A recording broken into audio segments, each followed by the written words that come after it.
नमस्कार दोस्तों, जय जोहार। मैं कौशल तिवारी और बिहिनिया संध्या में आपका स्वागत है। यदि सत्ता सब कुछ तय कर ले तो फिर उन लोगों का क्या जो सिर्फ वोट देकर लोकतंत्र कायम रहने की उम्मीद पर जीते हैं। सत्ता यदि पूंजीपतियों की गोद में बैठ जाए तब आम लोगों के साथ ही नहीं प्रकृति के साथ भी जमकर खिलवाड़ होता है। और इसका उदाहरण हिमाचल प्रदेश ही नहीं छत्तीसगढ़ भी है। किस तरीके से हसदेव को काटा जा रहा है बेरहमी से। छल, प्रपंच, षड्यंत्र सब कुछ तो है और सत्ता की भूमिका सबसे बड़ी है। ऐसे में जीत तो तय थी, देर हुई, लेकिन गौतम अडानी की सहायक कंपनियां जीत गई। वे बेकसूर आदिवासी हार गए जिनका जीवन ही जंगल है और जिनके आश्रय जंगल कायम है। छत्तीसगढ़ की यह कहानी बेहद ही दुर्भाग्यपूर्ण है। कानूनी पचड़े में फंसाकर किस तरीके से आदिवासियों के हितों के साथ ही नहीं प्रकृति के साथ भी खिलवाड़ किया जाता है। सवाल आज बड़ा हो गया है। मामला हसदेव का है। वह हसदेव जो मध्य भारत का फेफड़ा कहलाता है, जहां अनगिनत प्रजातियों के विलुप्त प्राय जीव जंतु भी है, पेड़ पौधे भी है, जड़ी बूटी भी है, सब कुछ है। लोकल फॉर वोकल की गूंज के बीच यदि जंगलों को उद्योगपतियों को सौंप देने की मंशा है, वह भी अपने मित्र प्रेम में, तब भला डबल इंजन की वह सरकार क्या कर सकती है जिस पर पहले ही रिमोट कंट्रोल से चलने का आरोप है। मामला सामुदायिक वन अधिकारों का है। वनों पर अधिकार किसका होना चाहिए, ये बड़ी लंबी लड़ाई है, बहस का विषय है। यदि सरकार है तो सरकार का तो होना चाहिए, लेकिन क्या वहां रहने वाले लोगों का कोई अधिकार नहीं, वह कोई निर्णय नहीं ले सकते। और इसीलिए तो 6वीं अनुसूची, 5वीं अनुसूची लागू की गई थी ताकि वहां के रहवासियों के अधिकारों की रक्षा की जा सके।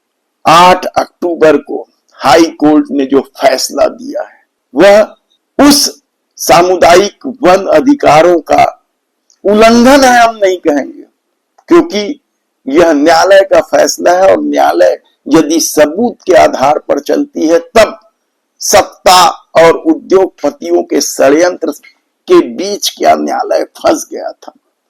दरअसल ग्राम घटबर्रा ये हसदेव के जंगल के बीच स्थित है। यहाँ के निवासियों को सामुदायिक वन अधिकार का पट्टा दिया गया था, लेकिन इस पट्टे से पहले अडानी समूह की 2 कंपनियां जो वहां कोयला खनन का काम कर रही है, उसकी ताकत यदि देश के प्रधानमंत्री के साथ जुड़ी हुई है, गौतम अडानी के साथ जुड़ी हुई, तो फैसला कैसे बदल सकता था।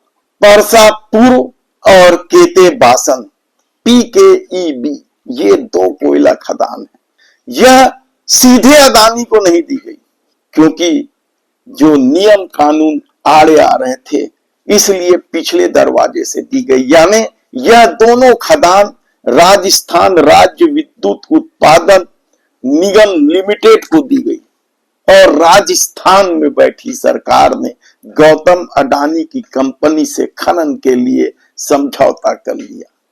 खनन होना था बिजली पैदा करने के लिए, कोयला के लिए, लेकिन बहुत सारी कहानियां हैं कि किस तरीके से उच्च गुणवत्ता के कोयले अडानी के पावर प्लांट में भी सीधे पहुंच रहे हैं। यह आरोप भी तो लगता रहा है।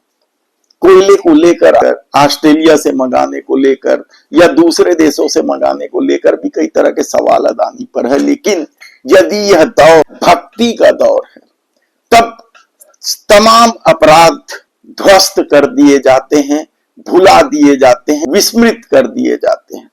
जस्टिस राकेश मोहन पांडे ने इसकी सुनवाई की हाई कोर्ट में। और एक लाइन में फैसला आ गया कि 2013 में जो घटबर्रा के लोगों को सामुदायिक वन अधिकार पट्टा दिया गया था वह आदेश ही त्रुटिपूर्ण था, क्योंकि 2012 में भूमि में खनन चालू हो गया था। देखिए क्या कहानी है।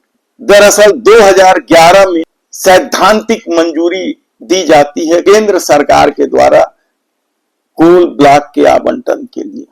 केंद्रीय पर्यावरण मंत्रालय 2012 में मंजूरी दे देती है, लेकिन इस मंजूरी का कहीं कोई मतलब नहीं है। उसके बावजूद न्यायालय ने इस मंजूरी को महत्वपूर्ण बता दिया, क्योंकि उस मंजूरी को 2014 में सर्वोच्च न्यायालय ने यानी सुप्रीम कोर्ट ने 200 से अधिक खदानों को रद्द कर दिया था उसकी नीलामी को। तब 2012 की स्थिति कहां थी?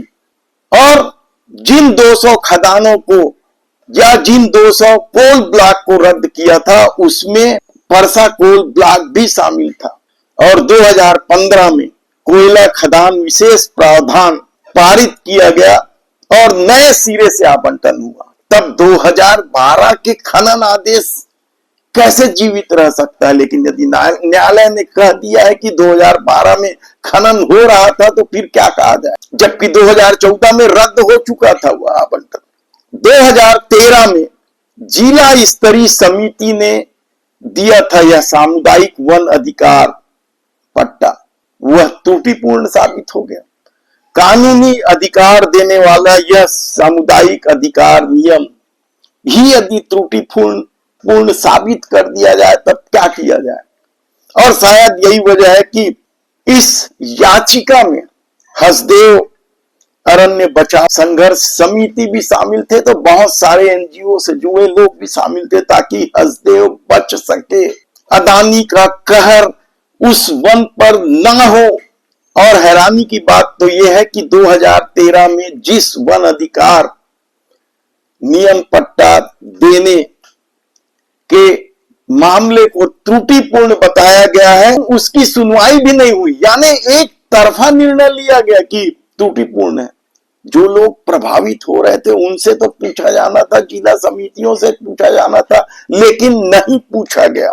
रद्द करने से पहले कोई सुनवाई नहीं हुई, एक तरफा फैसला, क्योंकि मामला गौतम अदानी का है और गौतम अदानी मतलब देश के प्रधानमंत्री नरेंद्र मोदी के मित्र। तब 2016 में दायर यह याचिका कहां टिक पाती है? कोर्ट ने तो साफ कह दिया कि पहला चरण पूरा हो चुका है और 2022 में दूसरा चरण भी शुरू हो चुका है, इसके आदेश दिए जा चुके हैं।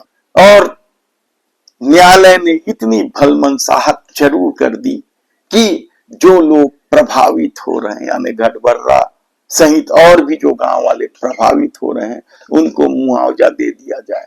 गजब का यह फैसला है। हसदेव क्या सचमुच पूरी तरीके से सफाया हो जाए? क्या छत्तीसगढ़ या मध्य भारत की स्थिति हिमाचल में चल रहे आपदा की तरह आने वाले दिनों में बन जाएगी?